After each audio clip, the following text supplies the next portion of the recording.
malayo man o malapit, parating na ang tulong mula sa SMNI Foundation. Magbibigay tayo ng mabigat na pasanin sa kanila bukas. Grabe, napakadaming blessings talaga na dumating para to sa ating mga kababayan dito sa Manay, Davao Oriental. Hindi ko inaakala na ganito karami, pero napakarami, hindi pa ito yun. Meron pang 2 bus at meron pang 3 truck na kasama natin ngayon na mga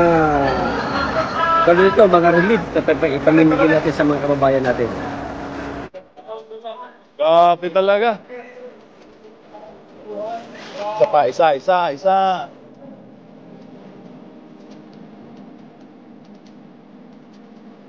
Ganito ang uri ng tulong, no, sa SMNI Foundation Bayanihan. Kung nandito lang si Pastor, talagang tutulong yun sa pag-arrange at pagbubuhat ng mga ayudang ibibigay natin sa mga biktima ng lindol.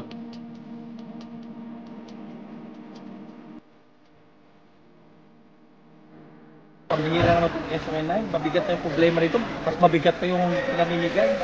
Ito no, sampal ito sa mga korap sa gobyerno. Pwede palang gawin ganito ang nagbibigay ng tulong. Posible ito pag walang corruption. Maraming salamat sa mga donors, sponsors, sa SMNI Foundation Incorporated, sa KOJC, sa buong Pilipinas, sa mga OFW workers, especially po sa Pastor Polo C. Kibuloy. At dito po tayo ngayon, no, hinahanda natin sa gabing ito para bukas po, no, tulong para sa mga biktima na silang tapo ng lindol dito po sa Davao area. Spread love.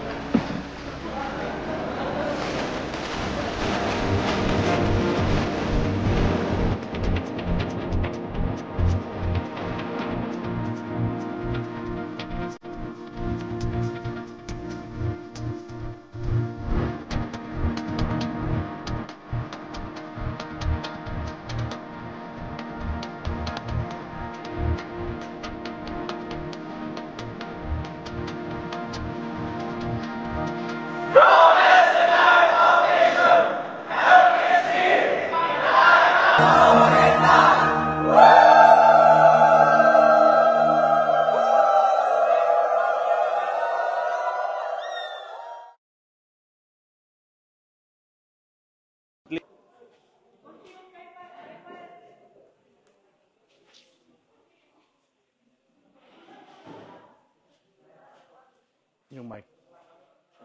Part 2 na tayo mga kababayan sa ating live update dito po sa Manay, Davao Oriental. Kasama natin ngayon ang ating partner sa public service, si Boss Dada TV. Boss D, finally, dito na tayo sa paghahanda sa ating relief efforts. Partner, 6-hour drive to from Davao City to Davao Oriental. At bit-bit natin yung napakabigat na magiging pasanin bukas ng ating mga beneficiaries dito sa Manay, Davao Oriental. Dito ang epicenter. Epicenter ng malakas na lindol. At kanina nakarating tayo pa sa mag-aalas 9 na ng gabi. At binilisan natin yung paghahanda, no? A night before, nakahanda na yung ating ayuda.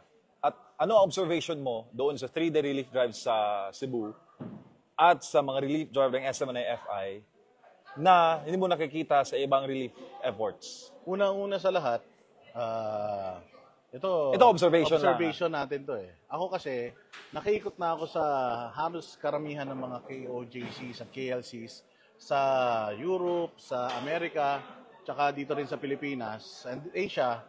Nakikita ko may standard talaga kayo ng pag-organize. O ibang klase talaga ang SMNI at ang KOJC pag nag-organize. So ako naman, ang isa pang nakikita ko, yung Cebu and yung Davao, yung way ng pag-organize, parang every relief operation, parang paganda ng paganda. Kasi syempre, matagal tayo na pahinga, bumalik, may sistema na, pero mas bumibilis yung sistema as yung nagtutuloy-tuloy yung ating disaster relief operations. And kaya nga nag-request kami sa ating mga tagapanood na sana magpatuloy po kayo sa paghahatid, pagdadala ng inyong mga tulong sa mga GCash accounts ng SMNI Foundation Incorporated para mas marami pa po tayong matulungan. Katulad din nung dati, nagugulat yung mga tao eh. Kasi bukas pa yung ating relief operations, pero ngayon pa lang ayos na. So may iwasan na natin yung aberya. 'Di ba? Kung ano man yung maging aberya bukas, medyo kasi sabi nga nila, kung magkakaproblema talaga. Ano man yung magiging aberya bukas, mas dali na nating masusolusyonan kasi nga prepared na eh. Oo, tapos syempre, ginaganap natin yung ating mga disaster relief operations sa may bubong na lugar. Hindi kasi ayaw natin na pahirapan pa yung ating mga beneficiaries. Kailangan malilim, hindi sila pinapipila sa arawan, at saka kailangan systematic para hindi magulo. So yun yung nakikita ko na kasi marami na rin ako mga nakitang relief operations ng gobyerno and ibang private individuals and private sectors, talagang pagka SMNI Foundation Incorporated partner, pulido yan. Malinis. At katulad ng lagi nating pinagmamalaki, dito zero corruption. Kaya kita nyo naman yung ating mga ipinamimigay, quality. Thank you, sir. At marami sa ating mga kababayan ang nagpapasalamat din, no? Sa turo ni Pastor Apollo C. Kibuloy, no? Sa KOJC, sa SMNI, na yung malasakit, pinapakita talaga at binibigay doon sa totoong mga nangangailangan. Pinapaabot talaga ito doon sa mga tunay na wala nang makain, tunay na kinakailangan ng tulong ng mga concerned Filipino citizens natin. At nagpapasalamat tayo, partner, sa suporta nga ng mga donors and sponsors natin. Isa ito actually sa ipinangako ni Pastor eh.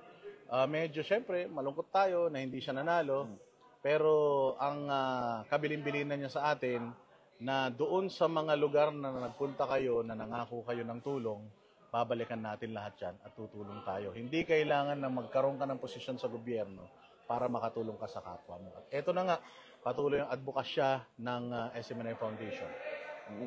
Itong bigas, balde-balde ng food supplies sa dulo, ang galon-galon ng tubig, inuming tubig, malinis na inuming tubig, at bukas may ready-to-eat meals. Yun, ang pinaka-importante sa lahat. Nag-ayuda ka na, magbubuhat ka na, magbibit-bit ka pa ng pananghalian o agahan sa iyong pamilya. Oo, hindi ka na magluluto. So itong kanilang iuwi bukas, hindi pa nila magagalaw bukas. Sa susunod na araw na.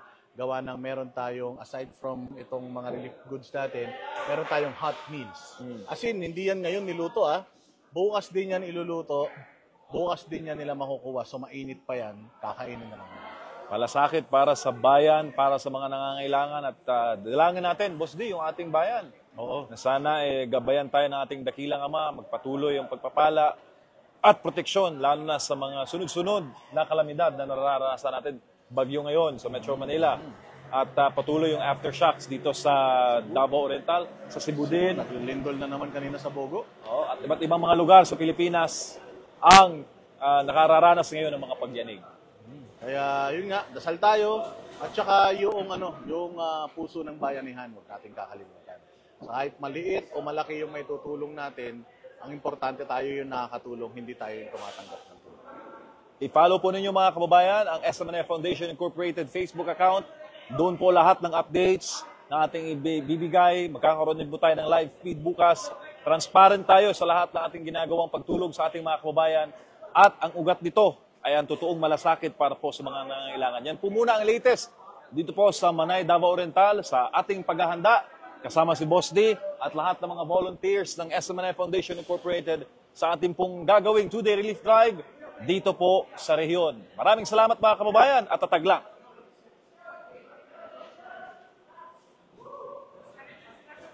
All right.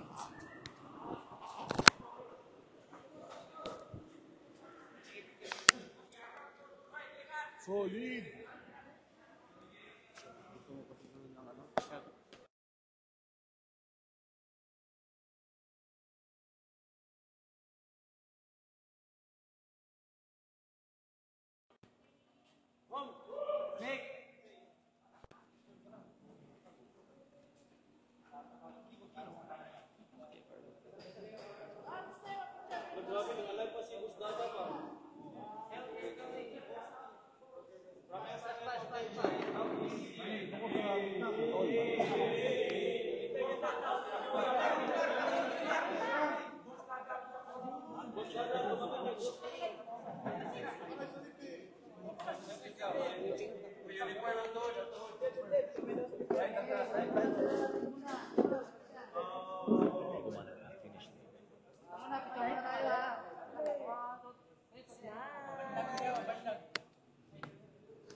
Kaya pala niya yung pinakabata. Ito yung mga volunteers, young volunteers ng SMNI Foundation Incorporated.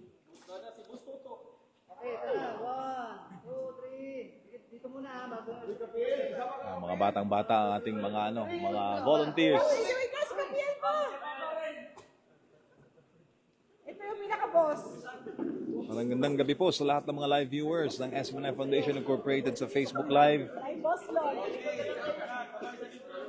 Happy Elo, Junior ka ng boss. Mick, wait kasi. Ano na kung kuwaon? Imo ang... Live Facebook ko. Ha? Sa live Facebook ko.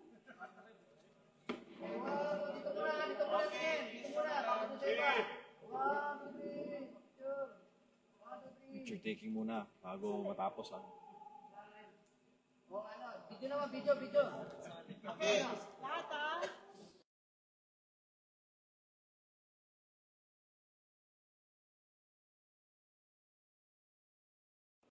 Now, Oriental. Okay, ready? Ano sasabihin?